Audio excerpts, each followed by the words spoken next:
الذين كفروا ويصدون عن سبيل الله والمسجد الحرام الذي جعلناه للناس سواء العاكف فيه والباد ومن يرد فيه بإلحاد بظلم نذقه من عذاب أليم وإذ بوأنا لإبراهيم مكان البيت ألا تشرك بي شيئا وطهر بيتي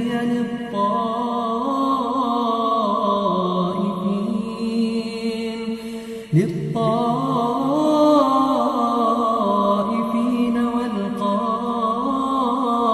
والقائمين والركع السجود وأذن في الناس بالحج يأتوك رجالا وعلى كل ضامر يأتين من كل فج عميق ليشهدوا منافع لهم ويذكروا اسم الله في أيام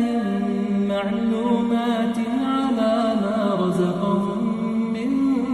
بهيمة الأنعام فكلوا منها وأطعموا البائس الفقير ثم ليقضوا تفثهم وليوفوا نذورهم وليطوفوا بالبيت العتيق ذلك ومن يعظم حرمات الله فهو خير له عند ربه وأحلت لكم الأنعام إلا ما يتلى عليكم فاجتنبوا الرجس من الأوثان واجتنبوا قول الزور حنفاء لله غير مشركين به ومن يشرك بالله فكأنما خر من السماء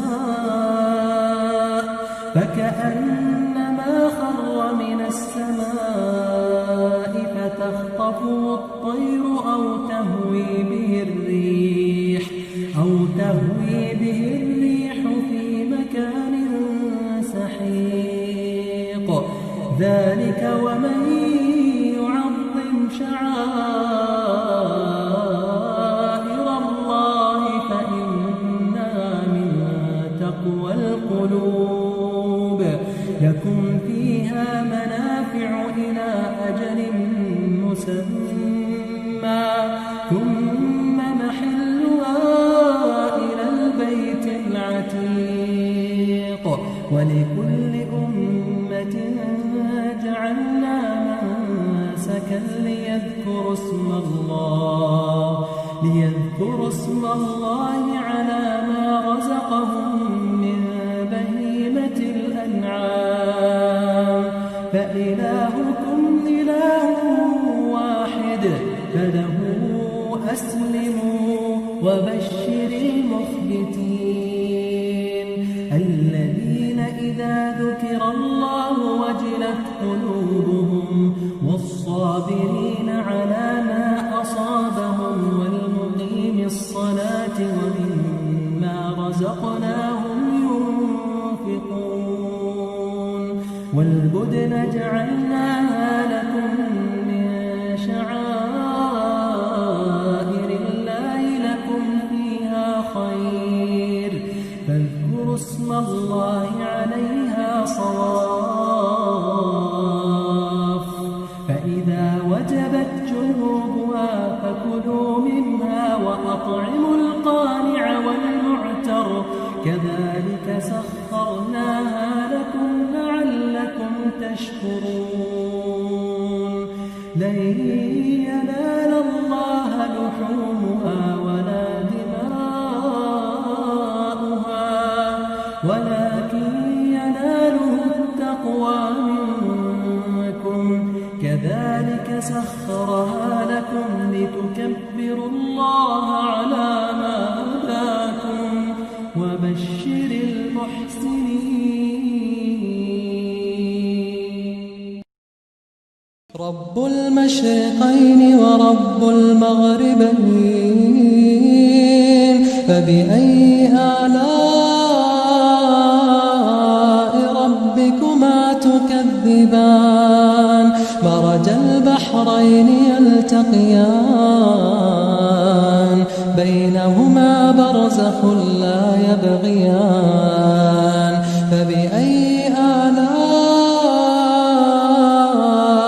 ربكما تكذبان يخرج منهما اللؤلؤ والمرجان فبأي آلاء ربكما تكذبان وله الجوار المنشآت في البحر كالأعلام فبأي آلاء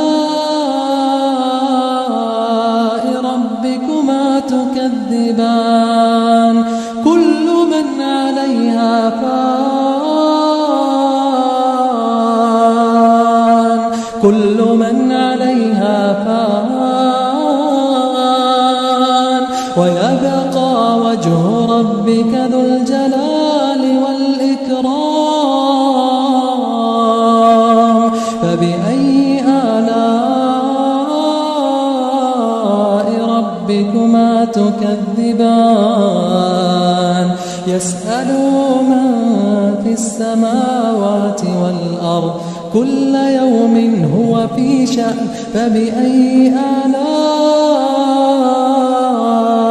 ربكما تكذبان سنفرغ لكم أيها الثقلان فبأي آلاء ربكما تكذبان يا معشر الجن والإنس إن استطعتم أن تنفذوا من أقطار السماوات والأرض فانفذوا لا تنفذون إلا بسلطان فبأي آلاء ربكما تكذبان يرسل عليكما شواظ من نار ونحاس فلا تنتصران فبأي آلاء ربكما تكذبان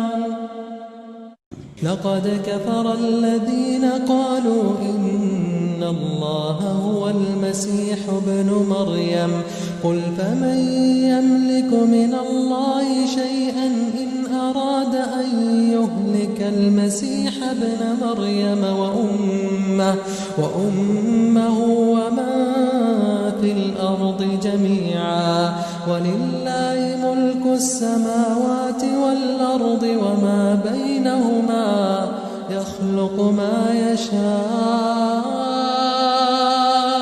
والله على كل شيء قدير وقالت اليهود والنصارى نحن أبناء الله وأحباؤه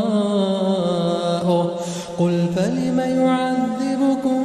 بذنوبكم بل أنتم بشر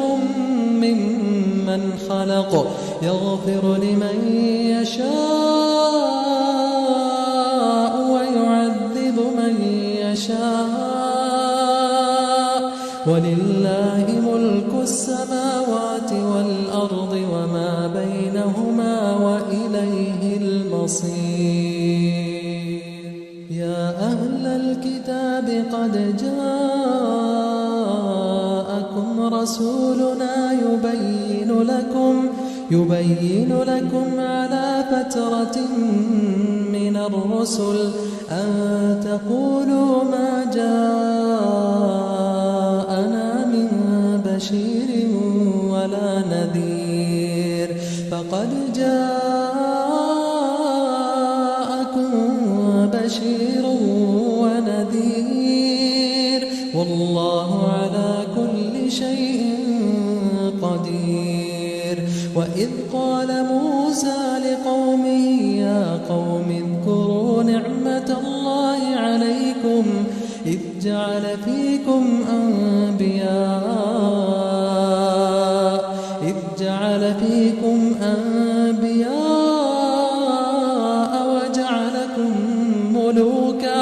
وجعلكم ملوكا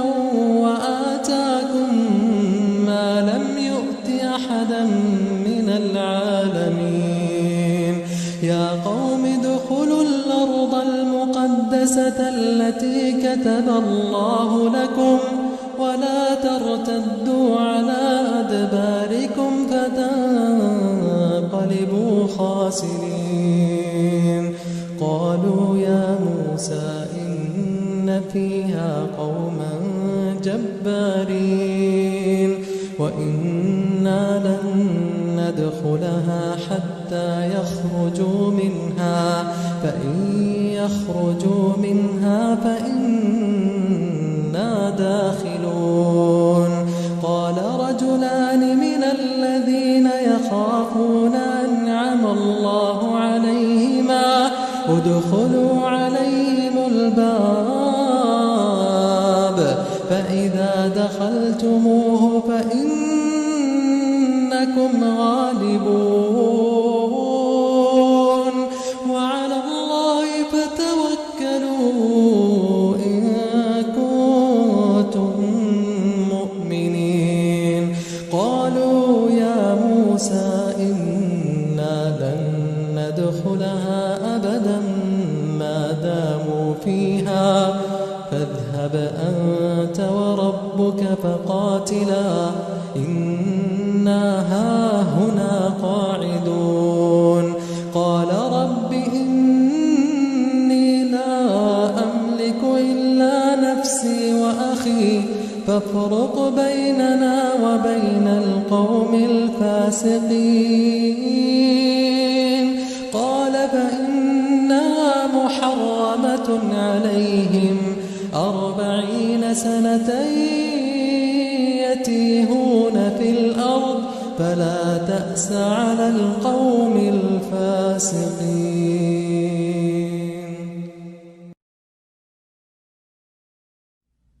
إن الذين كفروا ويصدون عن سبيل الله والمسجد الحرام الذي جعلناه للناس سواء العاكف فيه والباد ومن يرد فيه بإلحاد بظلم نذقه من عذاب أليم. وإذ بوأنا لإبراهيم مكان البيت ألا تشرك بي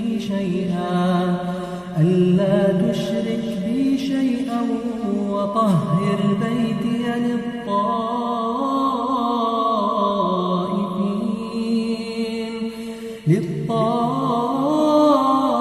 للطائفين والقائمين والركع السجود. وأذن في الناس بالحج يأتوك رجالا وعلى كل ضامر يأتين من كل فج عميق ليشهدوا منافع لهم ويذكروا اسم الله في أيام معلومات على ما رزقهم من بهيمة الأنعام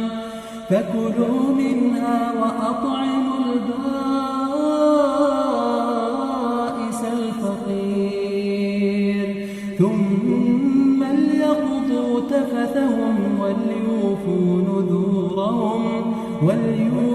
نذورهم وليطوفوا بالبيت العتيق.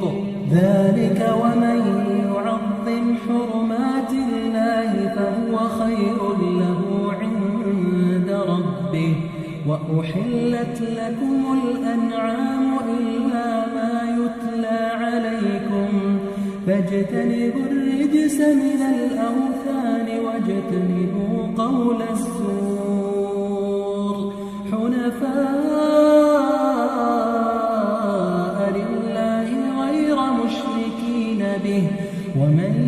يشرك بالله فكأنما خر من السماء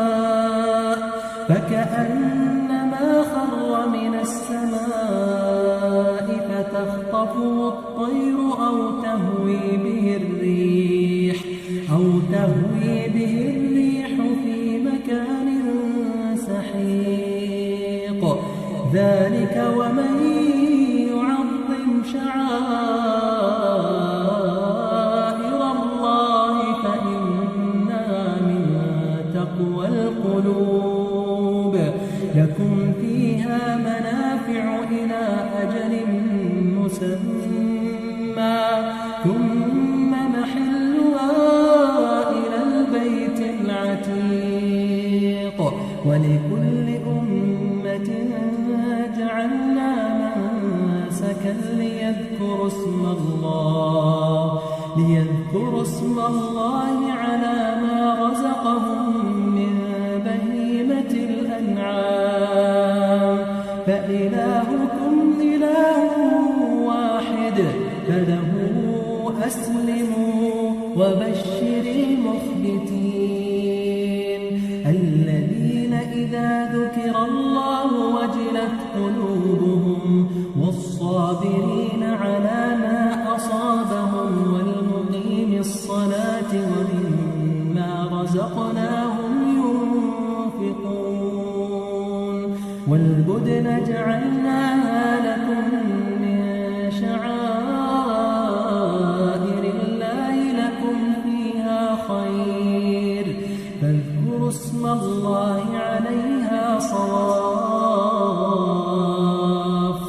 فإذا وجبت جنوبها فكلوا منها وأطعموا القانع والمعتر كذلك سخرناها لكم لعلكم تشكرون لن ينال الله لحومها ولا دماؤها ولكن يناله التقوى منكم كذلك سخرها لكم لتكبروا الله على ما هداكم وبشر المحسنين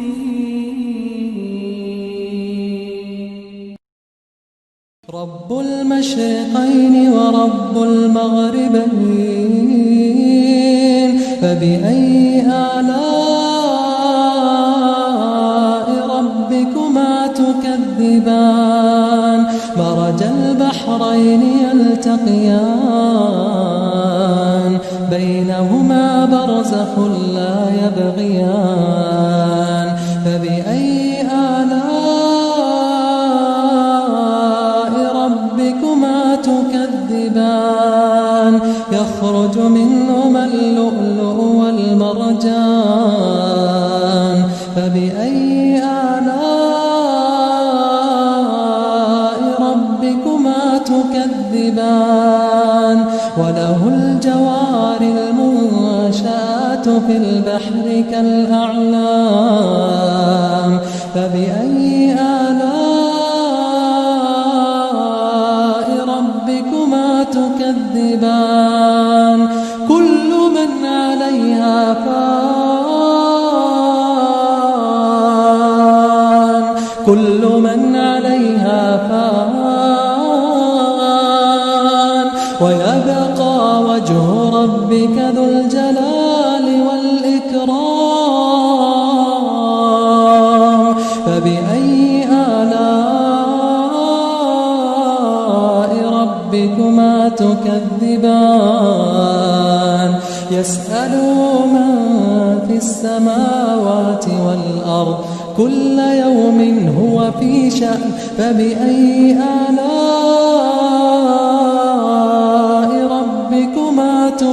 تكذبان سنفرغ لكم أيها الثقلان فبأي آلاء ربكما تكذبان يا معشر الجن والإنس إن استطعتم أن تنفذوا من أقطار السماوات والأرض فانفذوا لا تنفذون إلا بسلطان فبأي آلاء ربكما تكذبان يرسل عليكما شواظ من نار ونحاس فلا تنتصران فبأي آلاء ربكما تكذبان لقد كفر الذين قالوا إن الله هو المسيح ابن مريم قل فمن يملك من الله شيئا إن أراد أن يهلك المسيح ابن مريم وأمه ومن في الأرض جميعا ولله ملك السماوات والأرض وما بينهما يخلق ما يشاء والله على كل شيء قدير وقالت اليهود والنصارى نحن أبناء الله وأحباؤه قل فلم يعذبكم بذنوبكم بل أنتم بشر ممن خلق يغفر لمن يشاء ويعذب من يشاء ولله ملك السماوات والأرض وما بينهما وإليه المصير يا أهل الكتاب قد جاءكم رسولنا يبين لكم على فترة من الرسل أن تقولوا ما جاءنا من بشير ولا نذير فقد جاءكم بشير ونذير والله على كل شيء قدير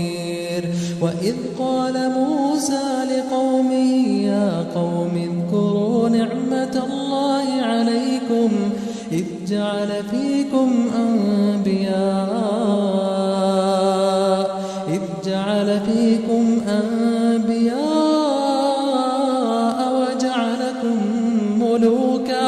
وجعلكم ملوكا وآتاكم ما لم يؤت أحدا من العالمين يا قوم ادخلوا الأرض المقدسة التي كتب الله لكم ولا ترتدوا على أدباركم فتنقلبوا خاسرين قالوا يا موسى إن فيها قوما جبارين وإنا لن ندخلها حتى يخرجوا منها فإن يخرجوا منها فإنا داخلون قال رجلان من الذين يخافون أنعم الله عليهما ادخلوا عليهم الباب فإذا دخلتموه فإنكم غالبون وعلى الله فتوكلوا إن كنتم مؤمنين قالوا يا موسى إنا لن ندخلها فيها فاذهب أنت وربك فقاتلا إنا هاهنا قاعدون قال رب إني لا أملك إلا نفسي وأخي فافرق بيننا وبين القوم الفاسقين قال فإنها محرمة عليهم 40 سنة يتيهون في الأرض فلا تأس على القوم الفاسقين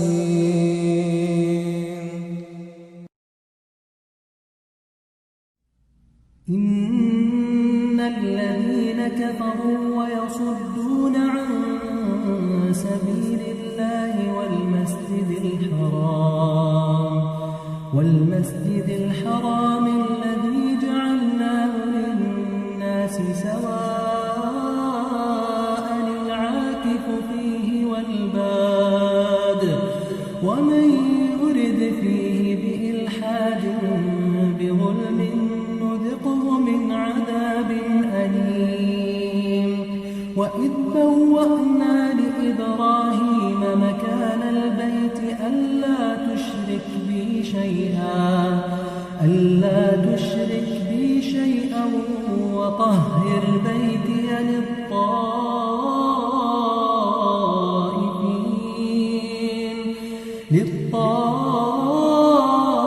للطائفين والقائمين والركع السجود وأذن في الناس بالحج يأتوك رجالا وعلى كل ضامر يأتين من كل فج عميق ليشهدوا منافع لهم ويذكروا اسم الله في أيام معلومات على ما رزقهم من بهيمة الأنعام فكلوا منها وأطعموا البائس الفقير ثم ليقضوا تفثهم وليوفوا نذورهم وليطوفوا بالبيت العتيق ذلك ومن يعظم حرمات الله فهو خير له عند ربه وأحلت لكم الأنعام إلا ما يتلى عليكم فاجتنبوا الرجس من الأوثان واجتنبوا قول الزور حنفاء لله غير مشركين به ومن يشرك بالله فكأنما خر من السماء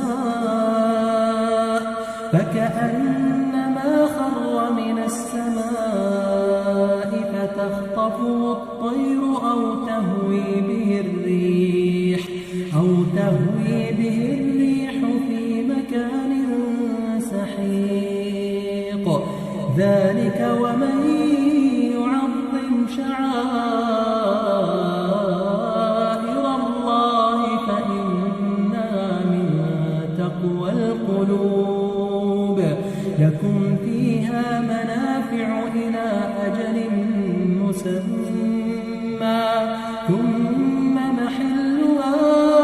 إلى البيت العتيق ولكل أمة جعلنا منسكا ليذكروا اسم الله على ما رزقهم من بهيمة الأنعام فإلهكم إله واحد فله أسلموا وبشر المخبتين الذين إذا ذكر الله وجلت قلوبهم والصابرين على ما أصابهم والمقيم الصلاة ومما رزقهم والبدن جعلناها لكم من شعائر الله لكم فيها خير فاذكروا اسم الله عليها صواف فإذا وجبت جنوبها فكلوا منها وأطعموا القانع والمعتر كذلك سخرناها لكم لعلكم تشكرون لن ينال الله لحومها ولا دماؤها ولكن يناله التقوى منكم كذلك سخرها لكم لتكبروا الله على ما هداكم وبشر المحسنين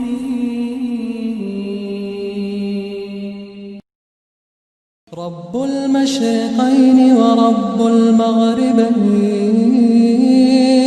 فبأي آلاء ربكما تكذبان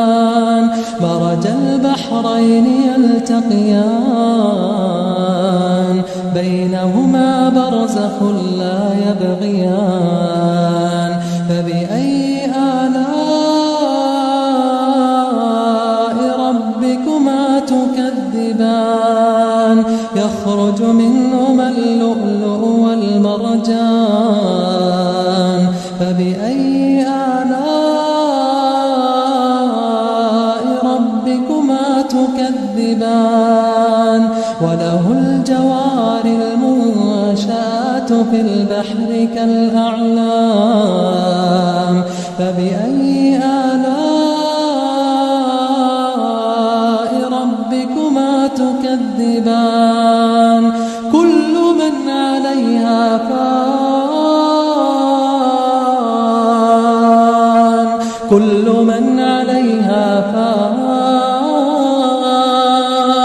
ويبقى وجه ربك ذو الجلال والإكرام فبأي آلاء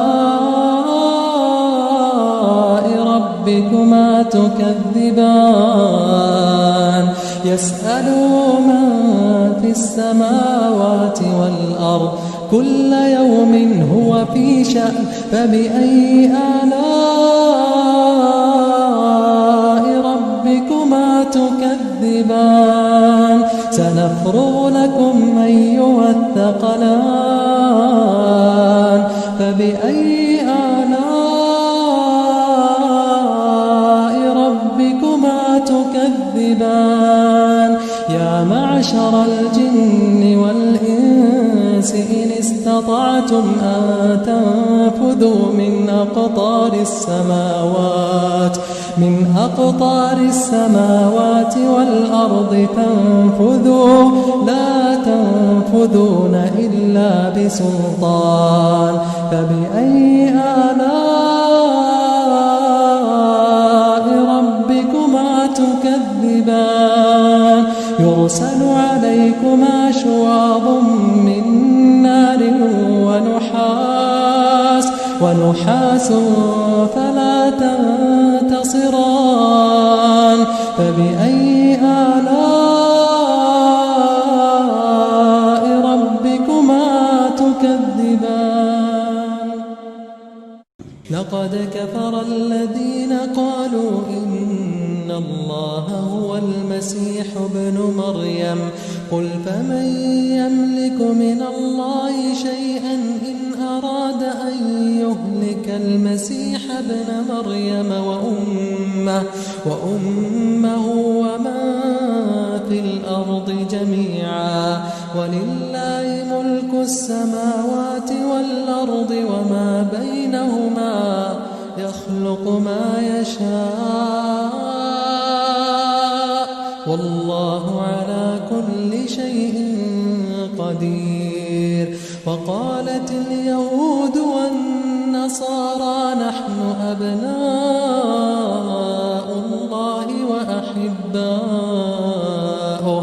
قل فلم يعذبكم بذنوبكم بل أنتم ممن خلق يغفر لمن يشاء ويعذب من يشاء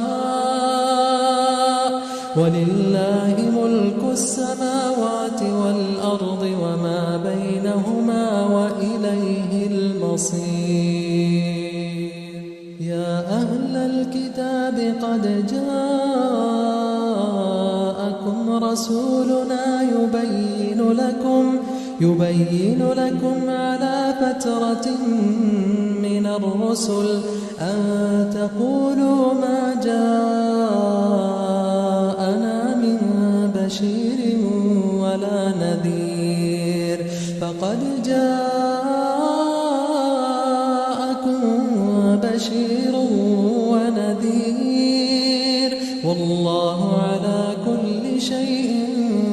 قدير. وإذ قال موسى لقومه يا قوم اذكروا نعمة الله عليكم إذ جعل فيكم أنبياء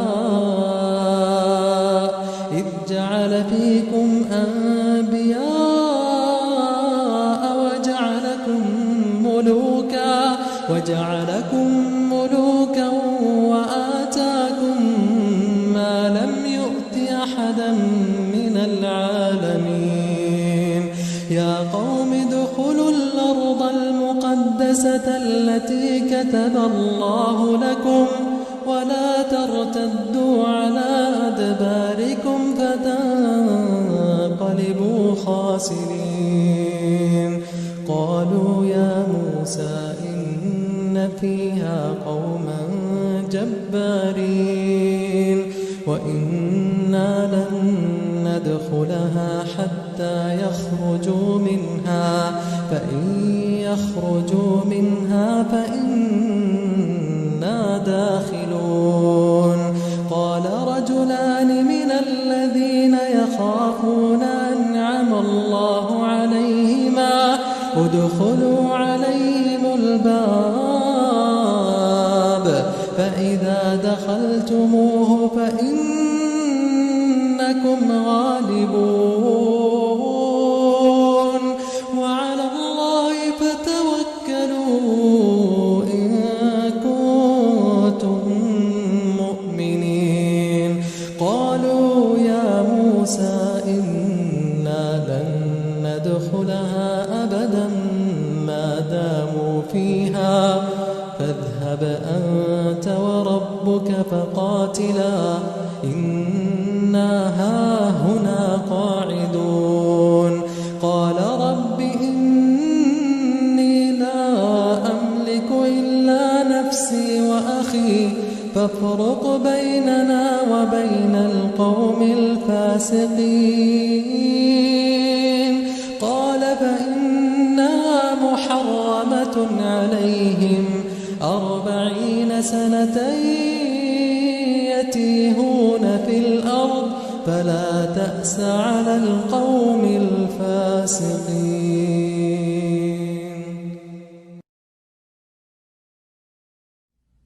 إن الذين كفروا ويصدون عن سبيل الله والمسجد الحرام الذي جعلناه للناس سواء العاكف فيه والباد ومن يرد فيه بإلحاد بظلم نذقه من عذاب أليم. وإذ بوأنا لإبراهيم مكان البيت ألا تشرك بي شيئا وطهر بيتي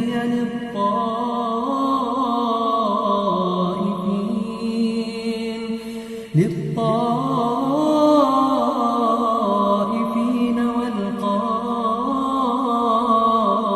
والقائمين والركع السجود. وأذن في الناس بالحج يأتوك رجالا وعلى كل ضامر يأتين من كل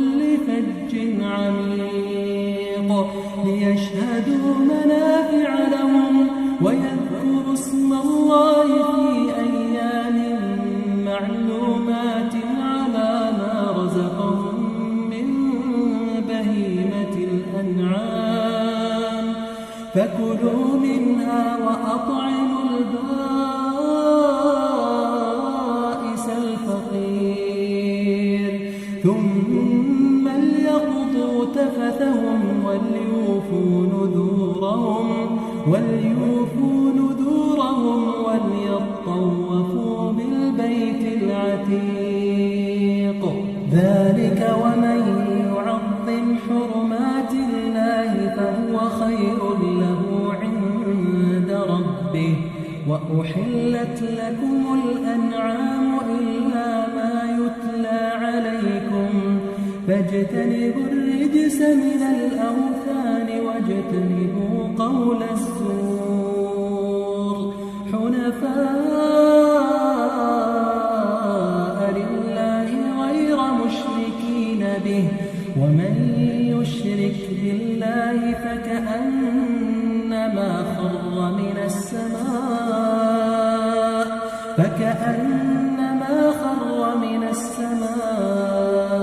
فتخطفه الطير أو تهوي به الريح في مكان سحيق. ذلك ومن يعظم شعائر الله فإنها من تقوى القلوب. لكم فيها منافع إلى أجل مسمى ثم محلها إلى البيت العتيق. ولكل أمة جعلنا منسكا ليذكروا اسم الله على ما رزقهم من بهيمة الأنعام. فإلهكم إله واحد فله أسلموا وبشر المخبتين الذين إذا ذكر الله وجلت قلوبهم والصابرين على ما أصابهم والمقيم الصلاة ومما رزقناهم ينفقون. والبدن جعلناها لكم من شعائر الله لكم فيها خير فاذكروا اسم الله عليها صواف. فإذا وجبت جنوبها فكلوا منها وأطعموا القانع والمعتر كذلك سخرناها لكم لعلكم تشكرون. لن ينال الله لحومها ولا دماؤها ولكن يناله التقوى منكم. كذلك سخرها لكم لتكبروا الله على ما هداكم وبشر المحسنين.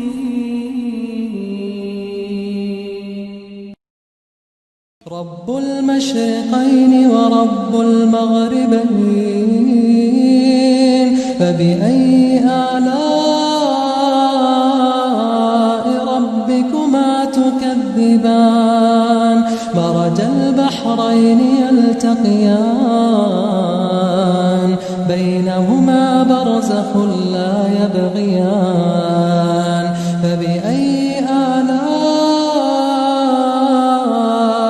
ربكما تكذبان. يخرج منهما اللؤلؤ والمرجان. فبأي آلاء ربكما تكذبان. وله الجوار المنشآت في البحر كالأعلام. فبأي آلاء ربكما تكذبان. كل من عليها فان كل من عليها فان ويبقى وجه ربك ذو الجلال والإكرام. فبأي آلاء ربكما تكذبان يسأله من في السماوات والأرض كل يوم هو في شأن فبأي آلاء ربكما تكذبان سنفرغ لكم أيها الثقلان فبأي آلاء ربكما تكذبان يا معشر الجن والإنس إن استطعتم أن تنفذوا من أقطار السماوات والأرض فانفذوا لا تنفذون إلا بسلطان فبأي آلاء ربكما تكذبان يرسل عليكما شواظ من نار ونحاس فلا تنتصران فبأي آلاء ربكما تكذبان لقد كفر الذين قالوا إن الله هو المسيح ابن مريم قل فمن يملك من الله شيئا إن أراد أن يهلك المسيح ابن مريم وأمه ومن في الأرض جميعا ولله ملك السماوات والأرض وما بينهما يخلق ما يشاء والله على كل شيء قدير وقالت اليهود والنصارى نحن أبناء الله وأحباؤه قل فلم يعذبكم بذنوبكم بل أنتم بشر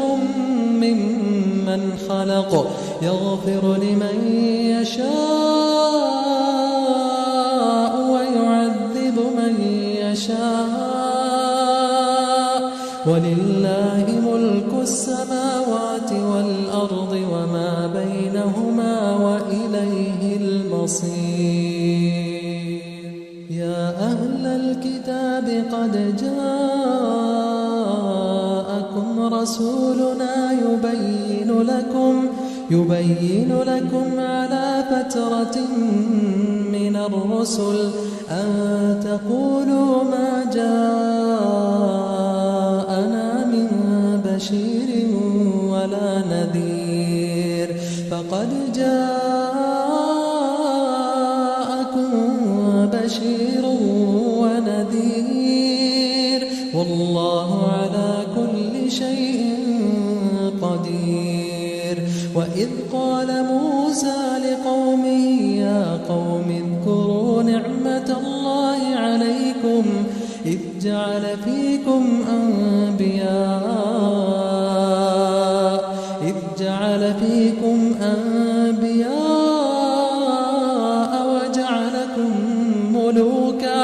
وجعلكم ملوكا وآتاكم ما لم يؤت أحدا من العالمين يا قوم ادخلوا الأرض المقدسة التي كتب الله لكم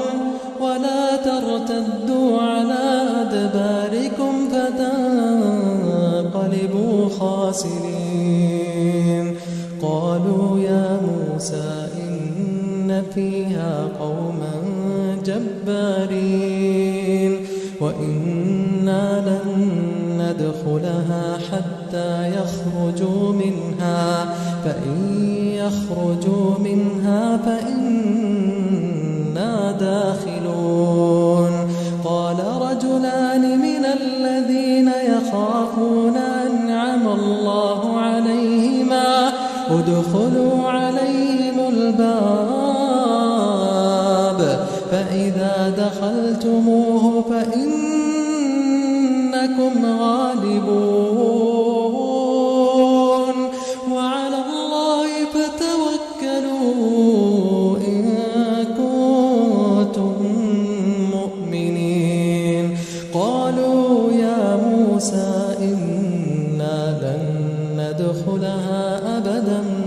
ما داموا فيها فاذهب أنت وربك فقاتلا إنا هاهنا قاعدون. قال رب إني لا أملك إلا نفسي وأخي فافرق بيننا وبين القوم الفاسقين. قال فإنها محرمة عليهم 40 سنة